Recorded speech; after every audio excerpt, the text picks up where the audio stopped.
The laughter started before she reached the table. She heard it in the way conversations paused, the practiced kind of silence that fills a room when something has become the joke and the joke has just walked through the door. Georgina did not slow her steps. She kept her eyes forward, her simple coral dress pressing against the full weight of her body as she moved between the white-clothed tables of Seal Blue, the most expensive restaurant in the Gangnam district, where every face in the room was already arranged into the expression people wear when they have been waiting for something they think is funny, and it has finally arrived. She had figured it out in the car, not from what the woman who invited her had said, but from what the woman had not said, from the way the chauffeur avoided her eyes in the rearview mirror, from the address, this restaurant, this night. There was only one event in Seoul tonight, important enough for a room full of people this well-dressed to gather on a Tuesday, and she was the entertainment. She reached the edge of the main dining area. At the round table at the center of the room sat a man she recognized immediately, even though she had never seen his face before. You did not live in Seoul for 6 years without knowing the name Kang Min-jae, and the name belonged to the stillest person in the room. He sat with 8 other people. Family, she guessed, from the similar cut of their cheekbones and the synchronized way they had turned to watch her arrive. She stopped. Every cell in her body said turn around, and she lowered her eyes. The man stood up, not to leave, not to signal a staff member. He stood the way you stand when someone you have been expecting has finally walked in, deliberately, with the full weight of decision behind it. He walked to her, pulled out the empty chair beside his own, and held out his hand. The room stopped breathing. She looked at his hand. She looked at his face. Kang Min-jae, feared by an entire city, was looking at her the way nobody in this room had ever looked at her, not with pity, not with amusement, like she was exactly who he had been waiting for. If you are already here and you already know this is not going to end the way anyone in that room expected, hit like and subscribe. You have been here from the beginning. Stay for where it goes. Her name was Georgina Menza, and she had been in Seoul for 6 years. She came on a culinary scholarship at 24, carrying 1 suitcase and a small tin of her mother's dried spices that she still kept on the shelf above her oven, even though the spices had long since lost their smell. She had grown up in Lomé, the capital city of Togo, in a home where the kitchen was both the warmest and the most important room, where her mother and aunts cooked for the entire neighborhood when someone had a funeral or a wedding, or just a Thursday that needed to be survived. Food was language in that house. It was how love was delivered, how grief was managed, how arguments ended without the words that might break something permanently. Georgina had learned that language early and spoken it fluently, and when the scholarship had come, a West African culinary exchange program, 3 years in Seoul at the National Hospitality Institute, she had understood it as the first thing the universe had ever offered her that matched the size of her ambition. She had not expected to stay, but Seoul has a way of doing that to certain people. It pulls them in not with glamour, but with the strange specific comfort of a city that never fully stops. The convenience stores open at 3 a.m. and the Han River reflecting the skyline and the restaurants down alley stairs with handwritten menus and no signage you can read from the street. Georgina had walked into a bakery in her 2nd month in the city and stood at the counter for 11 minutes, not buying anything, just watching the way the head baker moved, the certainty of his hands, the absolute unhurried confidence of someone who knows exactly what they are doing and has stopped needing to be seen doing it. And she had thought with complete clarity, that is what I want to become. She had become it, just not on her own terms yet. After the scholarship ended, she found work at Hotel Serenade, a luxury property in Yeonggu, where the guests came from 15 countries and the kitchen staff spoke 6 languages, and nobody, in theory, was supposed to care where you came from as long as your output was perfect. In theory. In practice, Georgina had learned quickly that there is a particular kind of exhaustion that comes from being excellent in a room that still expects you to be less than you are. She ran the pastry section of the hotel bakery with the quiet, unassuming authority of someone who has nothing left to prove and is simply tired of proving it anyway. Her croissants were discussed in hotel reviews. Her red velvet cake had been requested twice for private events in the presidential suite. Her sourdough had a wait list.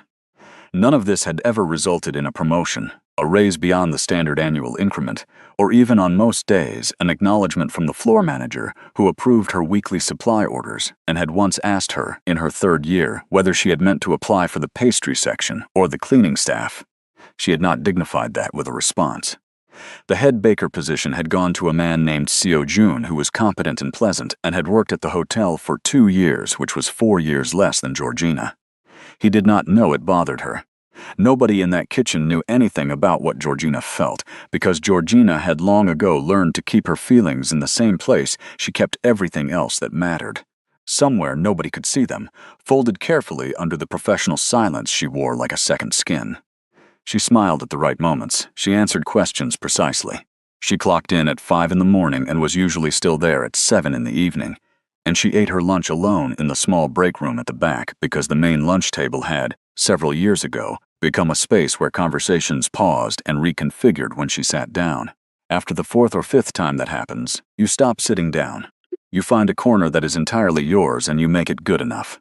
There was a particular morning she still returned to sometimes, not because it was the worst. It wasn't, but because it was the most ordinary. She had been at the hotel for 2 years and 4 months, and she had baked a birthday cake for a senior manager's retirement celebration, a 4-tiered construction with sugarwork that had taken her 3 days to complete. The event coordinator had photographed it extensively for the hotel's social media accounts. The post had received over 400 likes. The caption had credited the hotel bakery, generally. Nobody had asked for her name. She had watched the post from the break room on her phone and then put the phone away and gone back to work, which was what she always did, which was the only option that made sense, because the alternative, sitting in the break room feeling sorry for herself, was an option she had removed from her available repertoire a long time ago on the grounds that it was expensive and produced nothing. What kept her going more than anything was the notebook. On the difficult mornings, and there were difficult mornings, there were entire difficult weeks, she would open it to the current version of the Browse floor plan and add one thing, one detail, one correction, one refinement. Small things done slowly with the patience of a woman who has decided that patience is a form of refusal, a refusal to let time make the dream smaller. Her corner was small and entirely hers. She had a speaker that played Togolese high life at low volume and a stack of culinary magazines in French and a photograph of the Lomé waterfront at sunset. She had her navy notebook, spiral-bound and already on its 3rd replacement, in which she was designing her cafe, not designing as in dreaming. Designing as in floor plan, equipment list, supplier contacts, a 12-month financial projection built from the actual numbers of a small cafe in Itaewon that she had studied before it closed. The cafe was going to be called Bruce, which was the French word her mother used for the kind of deep country where everything important happened slowly and mattered more for it, and it was going to serve West African baked goods and Korean-influenced pastries and the kind of coffee that made people stay longer than they planned. Her only real friend at the hotel was a woman named Clara, a Kenyan floor manager, who communicated primarily through dry observations, impeccable coffee, and a quality of attention that made you feel, when she aimed it at you, that you were the only person in the room. Clara was the one who texted Georgina memes at 2 a.m. and remembered that Georgina didn't eat ginger and always reserved a table in the good corner of the staff canteen on the days she could tell from the set of Georgina's shoulders that the morning had been difficult.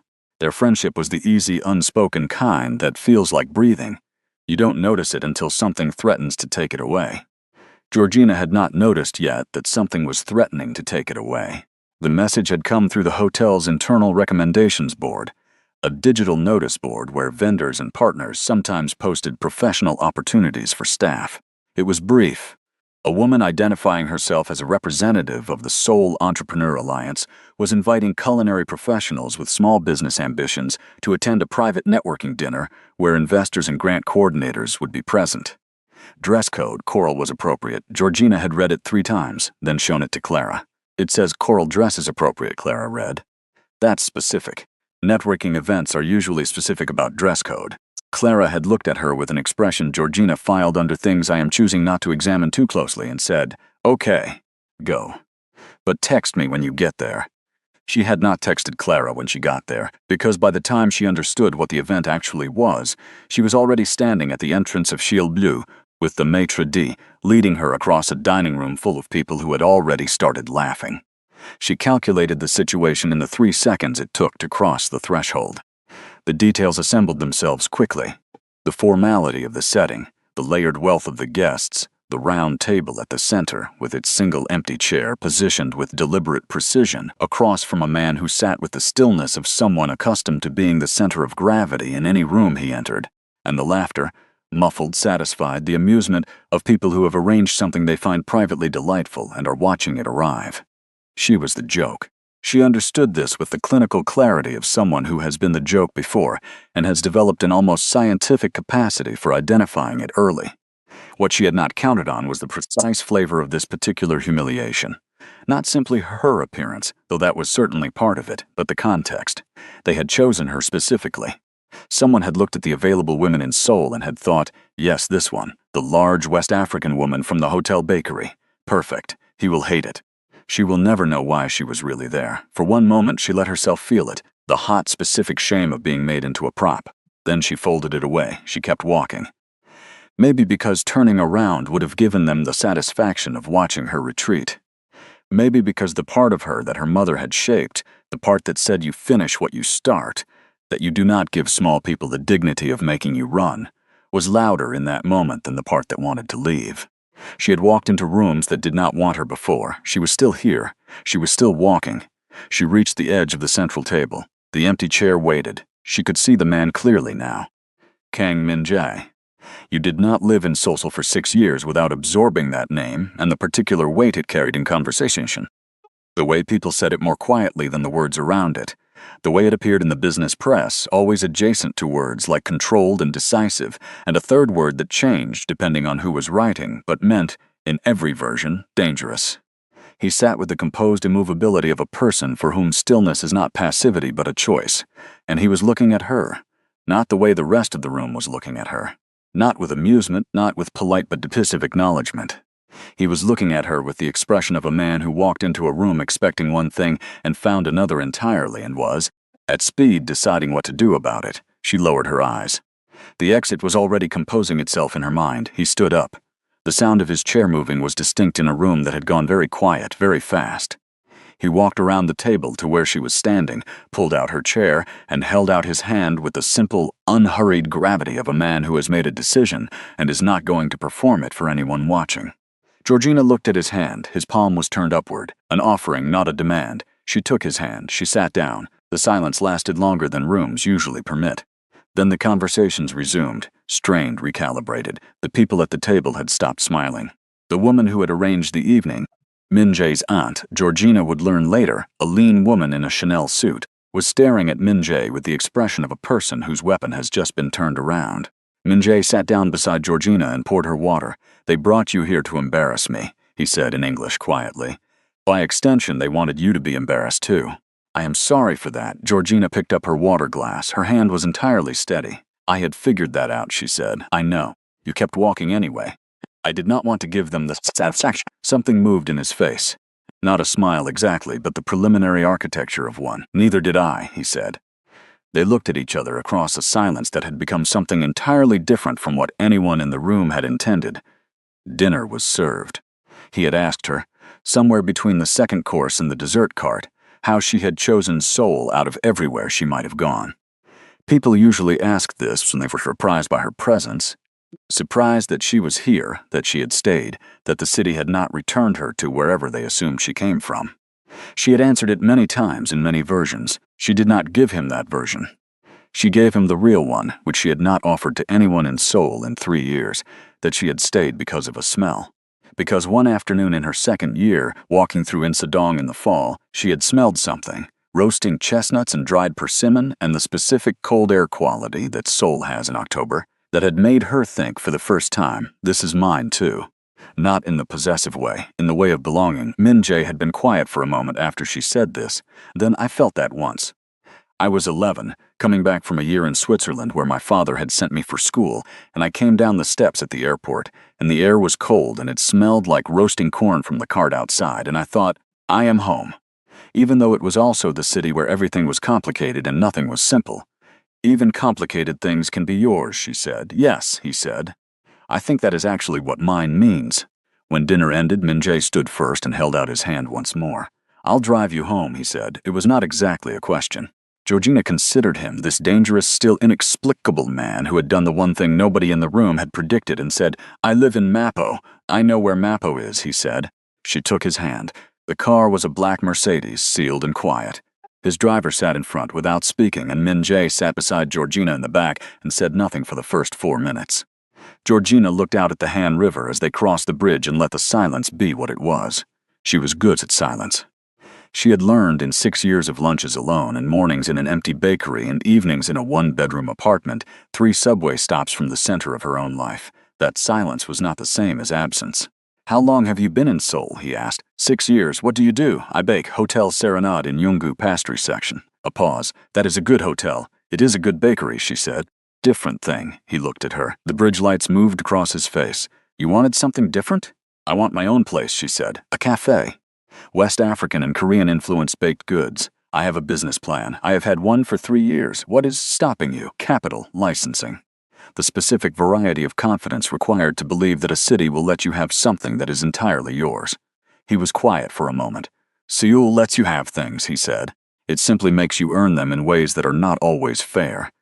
That is a generous description of something that feels considerably less generous from the inside. Something in him shifted, a minute recalibration, like a compass finding north.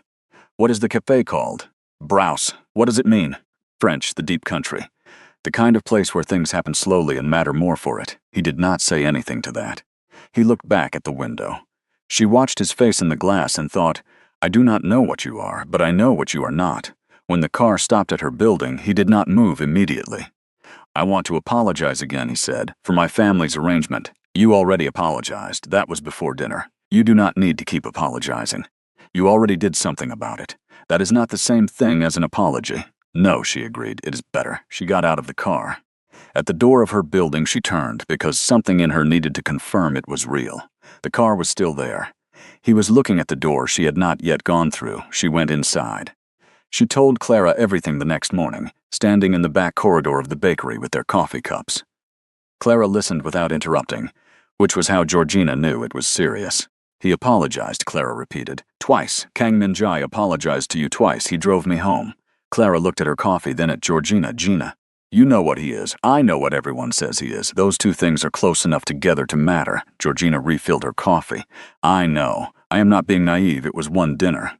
His family made it a joke. He turned it around. That is all it is." Said Clara, in the tone she used when she agreed with the facts and disagreed entirely with the conclusion. The shift ended. Georgina went home. He sent flowers the next day. Not a formal arrangement, a small bundle of dried hibiscus, the Togolese variety, tied with a dark string and left at the staff entrance with a note that said, "I found the market in Mapo, no name." She stood in the corridor holding the hibiscus and felt something she had not felt in a long time. Not romance, or not only romance, but the specific sensation of having been listened to. In a life where she had grown accustomed to speaking into silence, it landed with unreasonable weight. She put the hibiscus in a glass on her workstation and went back to her laminated dough. 3 days later, at the Saturday market in Mapo, she turned a corner between the fish stalls and found a coffee cup on the edge of one of the vendor tables with her name written on it in careful, oversized letters, the handwriting of someone writing in Roman script with concentration rather than ease. Her order, the specific one sugar, oat milk, medium size. She looked around. He was not there. There was only the market and the cold morning light and the coffee, sitting like a small, deliberate statement. She drank it and kept walking. This was how it started, the slow accumulation of small, specific things.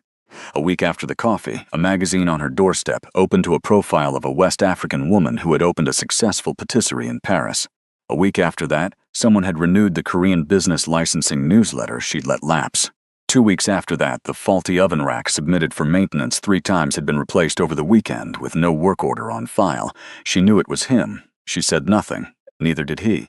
The second time he appeared in her orbit, she was at the 24-hour laundromat in her neighborhood at 10:30 on a Wednesday night because her building's washing machine had been broken for 5 days.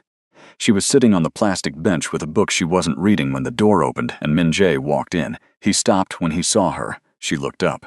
"This cannot be a coincidence," she said. "My building's concierge service is having a dispute with the laundry pickup company," he said, which was so specific and so unexpectedly domestic that she almost laughed. He sat down with a laundry bag and fed coins into the machine next to hers, with the focused attention of a man doing something unfamiliar. Then he sat back down and looked at the machines.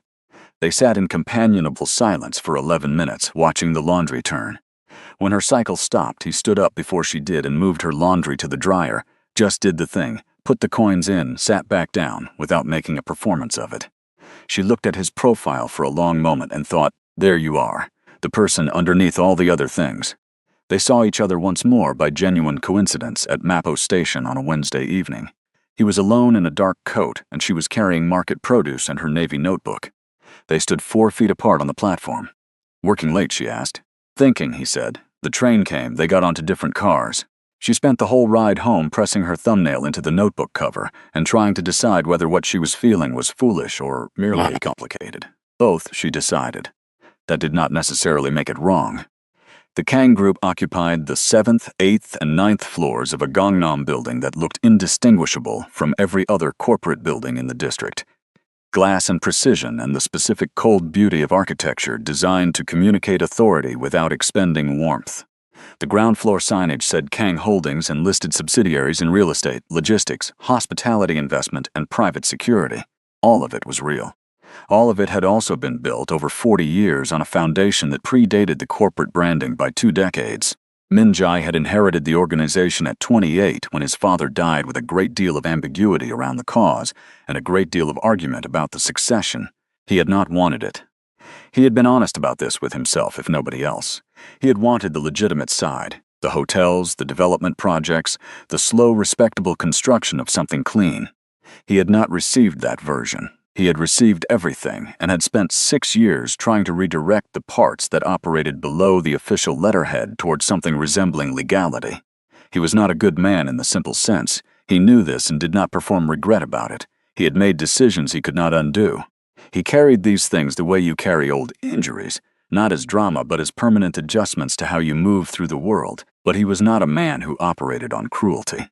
His coldness was learned, not native. He had learned it through the specific education of discovering repeatedly that warmth was a vulnerability his world knew how to exploit. His father's second wife had found a way past his defenses and used what she found to renegotiate the inheritance before the funeral was over. His most trusted lieutenant had spent 3 years in his confidence and then used everything that confidence contained to broker a deal with a rival organization. The woman he had been engaged to had photographed private documents and sent them east. 3 times the door had been left open. 3 times something had come through it. He had stopped leaving the door open. He had started to wonder, somewhere around year 5, whether anyone in his world was simply what they appeared to be, whether the word straightforward had been permanently removed from his vocabulary by circumstances. He had not expected the answer to arrive in the form of a Togolese woman in a coral dress who walked into a room full of people laughing at her and kept walking. He had not planned to feel anything about the blind date his aunt arranged. He had known it was a provocation. He had planned to sit through it with composed tolerance and then use the evening as leverage at the next board meeting. He had expected managed boredom. He had not expected her. Not her appearance specifically, though he registered the full reality of her with the same precise attention he gave everything. He had registered the dress and the way she moved in it, without apology, with the specific composure of someone who has decided long ago that their body is theirs and that is the end of the subject. He had registered the set of her jaw and the pace of her walk, and the moment she stopped at the edge of the dining area and for 1 fraction of a second lowered her eyes. That was the moment. Not defiance, not defeat. The pause of a person deciding right there in real time with the room watching whether to run or to stay. He had seen that pause and understood it in a way he could not entirely explain, because he had felt a version of it himself in different rooms for different reasons. And before the decision had fully formed in his mind, he was standing. He thought about this on the Wednesday at Mafia station, standing on the platform 4 feet from a woman who was not looking at him, and he thought, "I do not know what I am doing." He was 34 years old and feared across 2 industries, and he did not know how to pursue a person he was simply interested in without it becoming strategy. He let her go onto the other train car. He thought about that for 3 days. She saw it by accident, the way the truest things are usually seen. It was a Thursday evening, and she had been asked to deliver a custom celebration cake to a corporate address in Gangnam. She had not known whose address it was when she accepted the delivery. When she arrived at the 9th floor of Kang Holdings, and the receptionist led her down a glass corridor and opened a door, she understood in the 1 second before Min Jae looked up that this was not an accident. His aunt's name was on the request form, but what she saw in that fraction of a second before he registered the door was not arranged and not for her. He was sitting at his desk with his jacket off and his sleeves rolled to the elbow, holding a handwritten letter. The paper had the soft, worn quality of something read many times. His face in that fraction of a second was the face of a person alone in a room who has not yet decided whether they are still standing or beginning to fall. Then he saw it was her. "I did not know this was your office," she said. "Who placed the order?" "A woman named Park. She said she was a client of the hotel, my aunt." He set the letter down carefully. "She keeps arranging situations." Georgina put the cake box on the side table. She should leave. The delivery was complete. She had no reason to stay. But the letter was still on his desk, and the face she had seen in that unguarded fraction of a second had done something to the careful distance she had been maintaining. "Are you all right?" she asked. He looked at her as though the question had arrived from an unexpected direction. "That is my mother's handwriting," he said after a moment. "She died 4 years ago. I keep some of her letters here at the office. She grew up on a farm in North Chungcheong. She used to write to me about orchards, about seasons. She believed the most important qualities in a person were the gentle ones. She said you could always build the strong ones later, but the gentle ones, once you have let them go, do not come back the same way." She had thought about this afterward, about a man who kept letters from a woman 4 years gone, not at home but at his office, in the part of his life that was the heaviest. She thought about her own tin of spices on the shelf above her oven. The spices her mother had pressed the lid down on with her thumbs and put in her suitcase the day Georgina got on the plane. Both of them carrying the same kind of weight, just in different containers. The room was very quiet. "She was right," Georgina said softly. He looked at her with an expression that was entirely unguarded and entirely human and entirely unlike anything she had seen on his face before. The expression of a person who has been carrying something too heavy for too long and has just had someone acknowledge the weight. "Yes," he said. Georgina left. She rode the elevator down alone and stood in the lobby and breathed slowly once, with the deliberateness of a person who knows something has just changed in them and is deciding what to do with that information. She was going to be careful. She lasted 6 days. It was Clara who first noticed the car. "That sedan has been outside the staff entrance for 3 days, she told Georgina on a Friday morning, nodding toward the dark vehicle across the street. "Different plates each time. Same car." Georgina looked, then looked away. She had noticed it 2 days ago. "Probably someone's security detail," she said. "Or someone watching you." 2 days after the car appeared, a message arrived on her personal number from a contact listed only as KMJ. "The sedan outside your hotel is mine, for your safety. I will explain when you are ready to hear it." She stood in the bakery corridor and looked at the message for a long time. Then she called him. "Who am I in danger from?" she asked, a pause. "There is a man named Han Dae-young. He runs a competing organization. He was at the restaurant the night of the blind date. He has been making inquiries about you since then." The cold that moved through her was not fear exactly. It was more like the clarifying sensation of fog lifting to reveal ground you had known was there but could not see. "I am a leverage point," she said. He did not answer, which was an answer. "What does that mean for me, concretely?" "Right now, only observation. He is cautious. He is still determining what you are to me. A beat, but he is watching." "What am I to you?" she asked. She was too practical for games. The silence stretched long enough that she started to think he would not answer. "I am trying to determine that," he said, "which is the most honest thing I have said to anyone in a considerable amount of time." She stayed on the line for a moment, then, "Keep the car. But tell the driver to park on the other side of the street. He is making my sous chef nervous." She hung up. She stood in the corridor for another full minute, with one hand pressed flat against the wall, her heart doing something she was going to have to sit with later when there was time for it. She found out about the original plan by accident, the way most unbearable things arrive. Not through confrontation, but through the specific cruelty of small facts aligning in the wrong room at the wrong time. It was at the hotel's investor reception 7 weeks after the blind date. The pastry team had been asked to staff the dessert table, and she was there, behind it, being functionally invisible in the way catering staff always are, when she heard Min Jae's cousin, a man named Sung-woo, 3 drinks in, speaking to a colleague near the floral arrangement, say a phrase she recognized. "The girl from the bakery. She was a prop," Sung-woo said, not quietly enough. The entire idea was that she was the most unsuitable person his aunt could find. Large, foreign, no connections, no family name. The plan was he would be so offended he would finally agree to one of the approved matches. Instead, Georgina plated a petit four with steady hands. Instead, he held her hand in front of everyone, the colleague said, and drove her home. And now there is apparently a car outside her workplace. Sung-woo shook his head. "At first, I assumed it was purely a countermove. Classic Min Jae, used the joke as the weapon. But now," he lowered his voice with the timing of a man 2 drinks past his instincts, "I think it became real, which is a more complicated problem. She is not the kind of person who survives in his world. Georgina set down her serving tongs. She excused herself to the back kitchen. She ran cold water over her wrists at the sink, something her mother had taught her when the feeling became too large, and looked at the drain. She was not going to cry. She refused to cry in the kitchen of a hotel that had already extracted enough from her. But the image had grafted itself onto everything. Min Jai standing at Ciel Bleu. The gesture she had been carrying inside her like something precious, and the question now attached to it, was it for her or was it for him? Had she been seen or had she simply been the most useful available instrument for a man who needed to make a point? Sungwoo had said, at first probably. He had said, I think it became real. She did not know if that distinction was enough. She went back to the dessert table. She finished the shift. She walked home instead of taking the subway. 40 minutes through the cold Seoul evening, her hands in her pockets, running and rerunning the conversation with the thoroughness of a person who cannot make themselves stop even when continuing hurts. She needed to decide what she thought about it alone, without his voice rearranging her clarity. She needed to know what she thought before she knew what to say. She almost did not find out about Clara.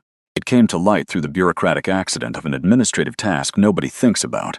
She was at the HR portal updating her emergency contact information when she noticed a log of external data requests associated with her employee profile.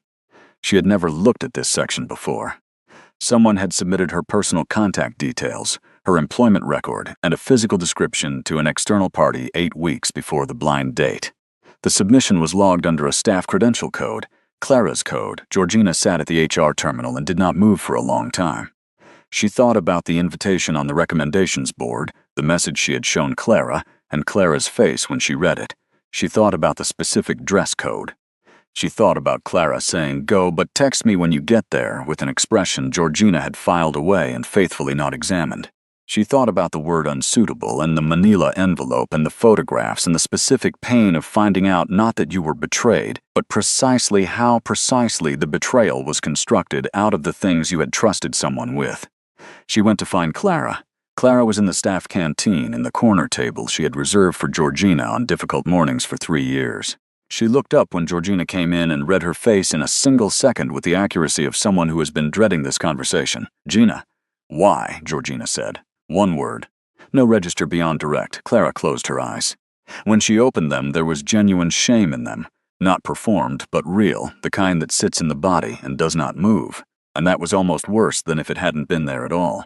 "They offered money," Clara said, "for what they called a reference, a networking event. I knew, if I let myself look at it honestly, what it was. I told myself it wasn't harmful. That you would go, understand quickly, come home. That we would talk about it over coffee, and eventually it would be a story. You knew I would be humiliated. I did not think anyone would actually see you," Clara said. "I did not think he would do what he did. I thought you would walk in and walk out." A long pause. "I was wrong in ways that matter." Georgina looked at her. This woman who had saved her a corner table for 3 years and remembered she didn't eat ginger, who had, in a different capacity, handed her to strangers for a sum of money. Both of those things were true at the same time. She was going to have to hold them both. She did not speak to Clara for 2 weeks after this. Not coldly. She was not a person who ran hot and cold to keep people controlled. She simply needed time to decide where the truth of it landed. The truth was layered in an inconvenient way. Clara had done a harmful thing for comprehensible reasons. Clara had also been, in some way she probably could not have articulated, both Georgina's ally and a person who had internalized the limits the world kept trying to impose on Georgina. Both of those things were true. The betrayal was real. The friendship had also been real. When she spoke to Clara again, she said, "I am not going to pretend it did not happen. But I am also not going to pretend everything before it did not happen. We are not what we were, but I am not ending this." Clara looked at her. "You are more generous than I deserve right now." "I know," Georgina said. "Work on it." She left the canteen. She sat on the bench outside the staff entrance for exactly 5 minutes, not crying, just breathing inside the specific quiet of a person recalibrating, and then she stood up and went back to work, because that was what she did, and because the croissants were not going to laminate themselves, and because she had learned long ago that the best answer to the world taking something from you is to continue being so relentlessly yourself that the taking does not define the shape of what remains. Han Dae-young made his move on a Tuesday. What arrived at the hotel was not a threat. Threats are crude. What arrived was a package, delivered to the front desk and addressed to her by name and section, unusual enough for the front desk manager to bring it personally. Inside was a manila envelope. Inside the envelope were 12 photographs, photos of her, with Minjai, the dried hibiscus delivery, the Saturday market, the Kang Holdings lobby. And one she had not anticipated, taken through the glass wall of the 9th floor corridor, capturing the two of them in the Thursday office. Her in the doorway with the empty cake box, him at his desk with the letter, both of them unaware they were being watched. There was a card on good paper that said, "Tell him it would be better for you if he stopped." She held the photographs and the card and was very still. Then her phone rang. "You have received something," Minjay said when she answered. "Yes, Georgina." His voice was controlled, but underneath the control was something she had heard once before, the opposite of armor. "Do you want to end this? Whatever this is. You did not choose to be in my world. You could go back the cafe plan, the bakery, the life you were building. I will make sure Han never has reason to look at you again. You would be safe and entirely free." She looked at the photograph from the Thursday office. The two of them, neither aware of being watched, occupying the same space with the gravity of people beginning to belong to each other. "And if I say no," she asked, "then I will handle Han. But it will not be quiet and you will be in the center of it." "I will call you back," she said. She hung up. 2 hours later, a single message from his number. "I have pulled my security team back from the hotel. I do not want you to feel cornered in a decision. Whatever you choose, I will respect it." Then silence, and that silence was the beginning of the worst part. It was a Wednesday night when she almost left. Not the city, not entirely, but she opened the airline app and found the Lome route and sat on the edge of her bed with the Navy notebook open beside her and looked at the December flights. One way. The price she could afford if she liquidated the equipment deposit portion of the cafe savings, the money she had been putting aside with the specific patience of a person who believes that slow things are the real things. She could go home. She had her mother and her aunts and the kitchen in Lome, where everything important happened slowly, and the Thursday markets and the waterfront at sunset. She could go home and open something smaller, much smaller than Bruce, not the version she had planned and replanned in the Navy notebook, through 3 replacements and 8 iterations of the same floor plan, but something real, with her name on a door. She could stop being the persons in Seoul who people looked at and saw a prop or a pressure point. She could stop. She sat with the phone in her hand and the flight price on the screen and let herself fully enter the room she had been keeping closed. The room where the voice that sounded like exhaustion lived. The voice that said, "You have tried long enough. You have earned the right to a different kind of quiet." Going home meant she had not conquered Seoul. It meant she had come close enough to touch the things she wanted, and had then been pushed out by forces that had nothing to do with her talent or her worth or the precision of her 5-year financial projection. It meant someone else's story had overwritten hers again. She thought about her mother, who had said when Georgina got on the plane, "Go do the hard thing. Come back when you have done it." She thought about the first day she had walked into that Seoul bakery and stood at the counter for 11 minutes and understood, with the absolute clarity that only arrives a handful of times in a life, exactly what she wanted. She thought about a room full of laughing people and a man who stood up anyway. She thought about Sung-woo. She is not the kind of person who survives in his world. She thought, "I have survived everything I was told I could not survive.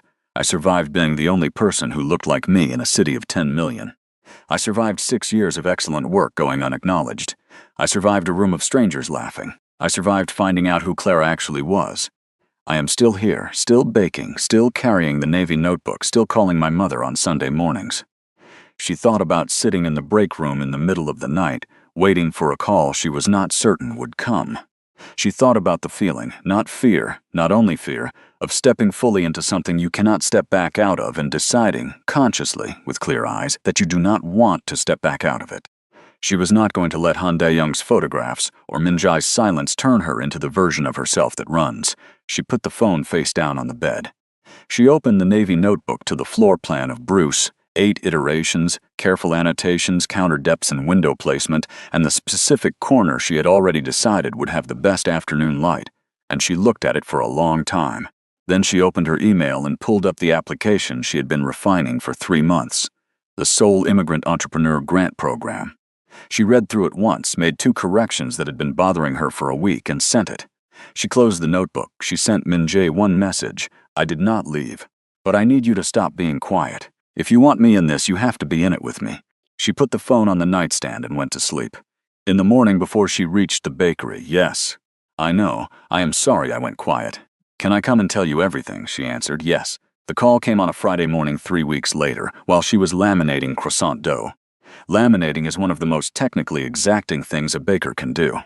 It requires sustained focused attention because the butter must stay cold and the layers must stay even, and any break in concentration produces a result you can see and cannot undo. She was in the middle of the third fold when her phone vibrated 3 times, which meant it was something she needed to answer. She handed the dough to her junior baker with specific instructions and stepped out. The woman on the phone spoke with the efficient briskness of a government office employee who delivers significant news 40 times a day and has learned to deliver it without drama because the drama belongs to the recipient. Miss Mensensa, this is Park Hune from the Seoul Immigrant Entrepreneur Program regarding your application for the Browse Cafe concept. Your application has been selected for the full grant package, which includes the startup capital allocation and the expedited commercial kitchen licensing pathway. You will receive formal documentation by end of next week. Congratulations. Georgina held the phone in both hands. She stood in the corridor outside the bakery kitchen, the same corridor where she had eaten alone and drunk coffee alone, and pressed her back against the wall and breathed through difficult mornings for 6 years, and felt the world rearrange itself into the shape she had been building toward. Browse was real, not notebook real, not someday real, with a grant and a license pathway and a name that was going to be on a door in Mappo. She pressed her back against the wall and let out a long, slow breath. Then she laughed, not performed, not for anyone listening, just the helpless, involuntary laughter of a person who has been carrying something very heavy for a long time and has just been allowed to put it down. She called her mother. Her mother picked up on the second ring, which she always did, as though she had been waiting specifically for this call since the day Georgina got on the plane. "Mama," Georgina said, "I did it." Her mother said, "I know, my child. I have always known you would." Georgina pressed her palm flat against the wall and breathed. Then she went back into the bakery and laminated the croissants to the exact standard her junior baker had never quite managed to match, and she did it humming, which was something nobody in that bakery had ever heard her do before, and which the junior baker would mention to 3 different people before the morning was over. He came to the market in Mappo on a Saturday morning, not with the car, not with the driver. Alone, on foot, in a dark coat, moving through the vendor stalls with the careful, unhurried gait of someone who is accustomed to being watched and has today decided not to care. She saw him from the hibiscus stall and waited. He found her by looking, not asking. "I should have told you everything before it had consequences," he said. "Yes," she said. "When my aunt chose you for the blind date, I knew when I walked in that something had been arranged. I had a choice." He paused. The market moved around them, indifferent and constant. "I could have done what they expected, sat through it, used it as leverage. I had planned exactly that." Another pause. "But you walked in, and I watched you decide not to run, and I made a different choice. And at first the choice was partly about them. You were right to feel whatever you felt about that." "What else?" she said. He looked at her directly. "I have never wanted something for myself, not in the way that costs something. Everything in my life has been inherited or built as a function of strategy. You are the first thing I have wanted that I cannot think my way into. I do not know what to do with that. But I know that whatever comes next, I will not do it without being honest with you first." She was quiet for a moment. The market smelled like cold air and spice and the particular Seoul morning smell of warming concrete. "I got the cafe grant," she said. His face changed. Something warm and unguarded moved through it, genuine, unperformed, the expression of a person who is simply glad about something for someone else, and is not managing that gladness for an audience. "You applied, sent it 3 weeks ago." "I got the call yesterday." He looked at her with the expression she had been cataloging since the night at CL Blue, the specific look of a person who sees you accurately and is not reduced by the seeing. "Georgina, I am genuinely completely glad for you," she believed him. She had decided, in the 40 minutes she had walked home instead of taking the subway on the night of the investor reception, that the only question that mattered was not whether the beginning had been clean. Beginnings were rarely clean. The question was what a person did with the distance between the beginning and here, what they chose repeatedly when the choosing cost something. She reached over and took a bundle of dried hibiscus from the vendor's display. "You need to deal with Han," she said. "I will. And your family needs to understand I am not a countermove or a message. That conversation needs to happen. It will, and you need to stop going quiet when things get difficult. That is not strategy. That is abandonment." "I know that," he said. "Yes." She looked at him. He was watching her with the attentiveness of someone memorizing something they are afraid of losing. "There is a noodle place in Yuljiro," she said. That you mentioned once. That tastes like being forgiven. Yes, take me there tonight. Something that had been held very still in his face released, quietly the way a door opens when the person on the other side has finally decided to try the handle. Tonight, he said, the night before the Yojiro dinner, Han Dae-young made his actual move. She was the one who heard it. She was at the hotel for a late shift, a private event in the penthouse suites, and she had stayed to manage the pastry handoff. When she came around a corner in the back corridor near the service elevators and heard voices from the supply corridor branching toward the loading dock. She did not recognize either man. She recognized the name they used. They said Kang Min-jae. They said tomorrow morning, the Gangnam office, 8 a.m. They said a name she had heard before, Young, Min-jae's chief of security. They said Young won't be there, he's been handled. They said something in rapid Korean she caught only partially. He'll be alone. The window is 40 minutes. She stood completely still in the shadow of the corridor door until their voices moved toward the loading dock and disappeared. Then she walked, steadily, to the staff bathroom. She locked the door. She sat on the closed toilet lid and breathed in and out for exactly 30 seconds. That was all the time she was allowing herself. She thought about what it meant to step fully into something you cannot step back out of and decide, consciously, with clear eyes, that you do not want to step back out of it. She thought about the version of herself who stayed, and the version who called for help, and the version who let fear make the decision. She pulled out her phone and called Yoon. The voice that picked up was efficient and unhesitating, the voice of a person who has been waiting without impatience for a call that might never come. Georgina gave her 3 sentences. The names, the address, the time, the detail about Yoon. Yoon said, "Stay at the hotel. Do not leave until you hear from me. Then he will know it was you. Thank you, miss." Mensa. Georgina stayed at the hotel. She sat in the break room with a cup of tea that went cold. She did not drink it. She waited with the specific stillness of a person who has done the thing they could do and must now let the rest of it move at its own speed. She thought about Browse. The afternoon light in the Mapo space she had identified, the counter depth she had specified, the name above the door. She was going to open that cafe. She was going to open it in this city, and it was going to be hers, and it was going to be good, and none of what happened tonight changed that. It only added to it. It only made the version of herself who opened that door a more complete version. The tea went cold. She did not drink it. She waited. At 2:17 a.m., Yoon's voice. "Clear. Go home." At 6 in the morning, Min-jae's number. "You stayed," he said. "I told you I did not leave." A silence that lasted a full breath. "Are you safe?" "Yes." "Are you?" "Yes." "Because of you." A pause. "I am coming to see you this morning. I need to see you. The cafe on the corner of my street opens at 7. Hazelnut latte and terrible chairs. I'll find it. It is not difficult. It looks like it has been there since before you were born." He almost laughed. She heard the shape of it, the breath before it, before he stopped. 7, he said. She got up and made herself ready. He called the family meeting 4 days after Han Dae-young's network was dismantled, quietly, efficiently, in the way of things managed by people who are very good at management. He stood at the head of the conference room table and did not sit.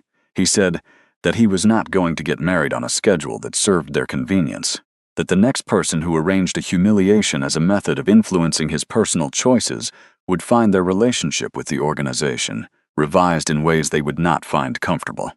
That Georgina Mensah was not a prop or a statement or a joke, and he expected that understanding to be permanent.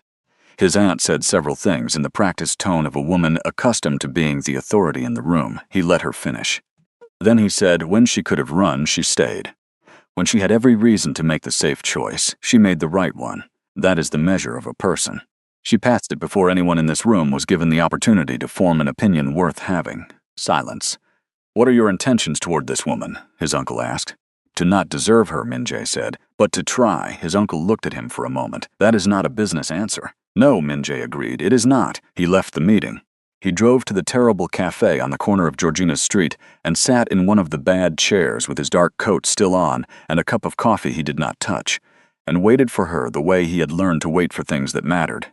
Without performance, without a prepared speech, without anything except the willingness to be there. She found him there at noon, because she had gone to the market first and had not rushed. He was sitting the way she had seen him sit at CL Blue on the night everything began, with the stillness of someone who has been waiting and is not going to pretend otherwise. He was looking at the door of the cafe, and when she came through it, the expression on his face was the same one she had been cataloging since the beginning, the expression of a person who sees you accurately and is not diminished by the seeing. She sat down across from him. She put something on the table between them, A small bundle of dried hibiscus, the Togolese kind, tied with a dark string. He looked at it, then at her. "I signed the lease this morning," she said, "for Browse. In Mapo, 3 streets from the market, the old Photoshop space with the high ceiling and the afternoon light. I had been watching that space for a year. It became available last week." His face did the thing she had seen for the first time through a glass wall when he held a letter and was briefly, entirely human. The stillness released. Something warm and unguarded and genuine moved through it, and he let it, which was not nothing for a man who had spent a decade teaching himself not to. "Georgina," he said.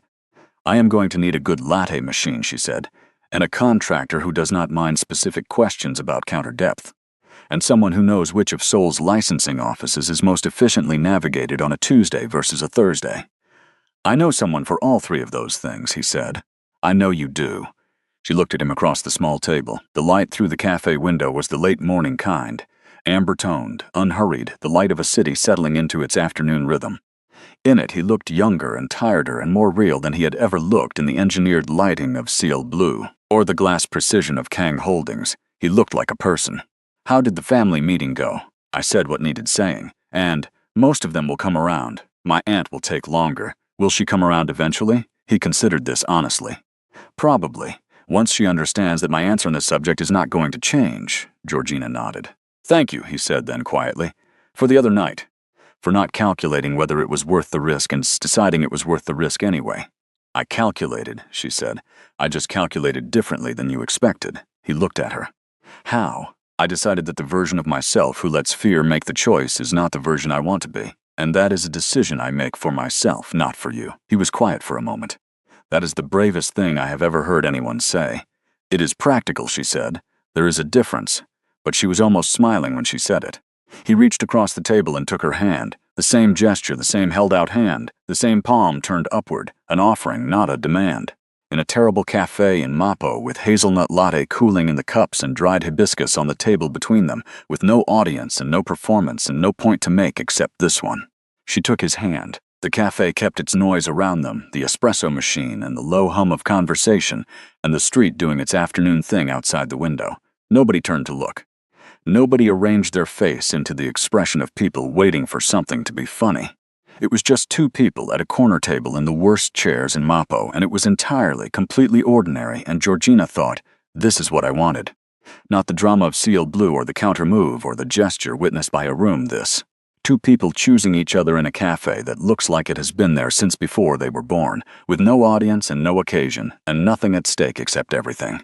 She squeezed his hand. He squeezed back.